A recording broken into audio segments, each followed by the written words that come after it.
Thanks, you guys, for being here. I've just had the experience of touring this facility with Brian Maloney and his son, Brian Maloney. This is a business that they're going to tell you about in a moment. But this is a day where we've received some news which is not encouraging. Jobless claims are up in this country again, and consumer confidence has now shown the third straight month of decline.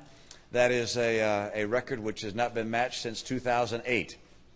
And in the face of that, we're surprised that the President has not met with his Jobs Council in the last 6 months. And the White House was asked why that was, and they said, well, the President has a lot on his plate. And so we took a look at his schedule. And over the last 6 months, he has done 106 fundraisers. And so I think you learned something about the President's priorities.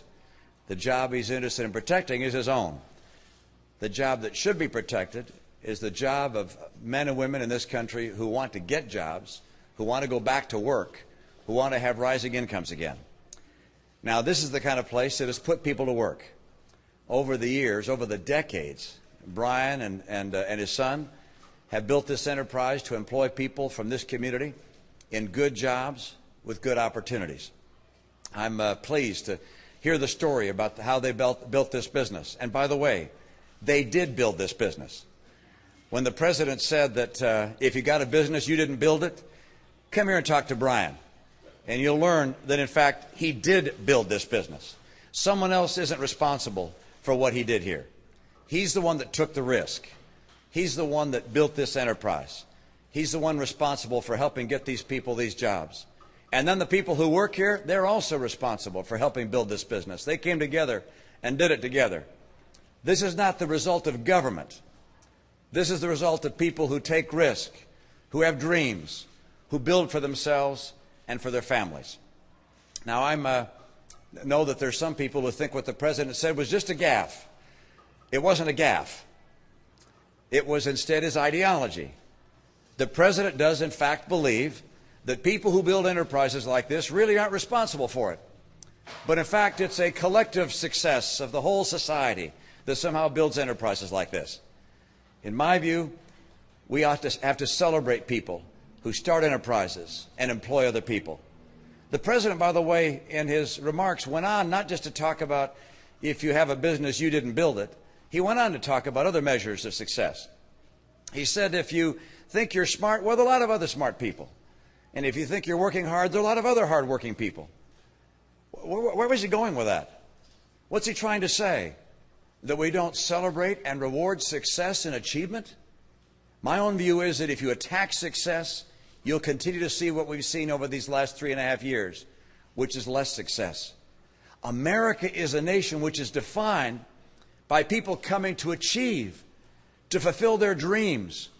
We're a nation of risk takers, dreamers, people that want to take a better step for the future for themselves and for their kids. And in the process of doing so, they make us better off. They lift one another. I just don't think the President, by his comments, suggests an understanding of what it is that makes America such a unique nation. Why people have come here for hundreds of years. It's because this is the land of opportunity. We welcome people here with dreams and say to them, come build it.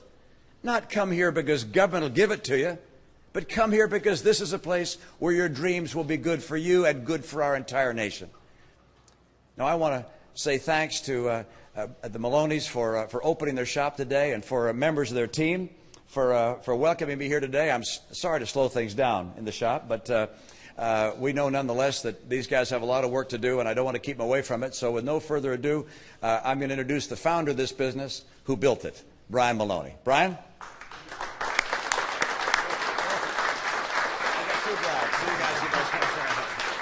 Well, thank you very much, Governor. I take umbrage at the suggestion that people don't start and build businesses. I started out with $500 and worked with my hands to afford grad school at night. My wife supported me, started a little body shop, and was able to bring together people one at a time. A lot of them are still right here behind me, to work as a team to make this place successful. We don't need any more of government's help. We haven't had any. We've only had pain. It's overbearing. It's top-heavy. The cross-purposed aegis of so many controlling bureaucratic organizations hold us back. They keep us from hiring. The cost of fuel is crazy. We have the resources to dig. My question is then, why don't we? And what about Obamacare? Who's going to pay for that? And who's going to pay for those big union companies that, like cookies, the president gives out exemptions to? Without going on any further on my horse, I'd like to introduce my son, Brian, who came along after school and worked here as a little boy all the way up and has the confidence and the respect of all the people here and carries us forth to a second generation.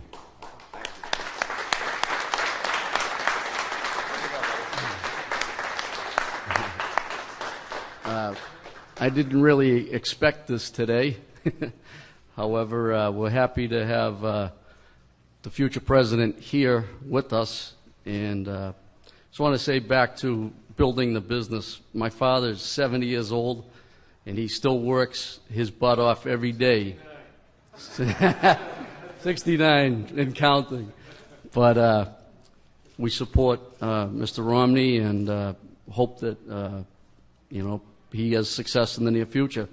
We'll be voting for you, and thanks for all our guys who do work so hard to build a company today and go after the American dream. Thank you. Thanks, Brian.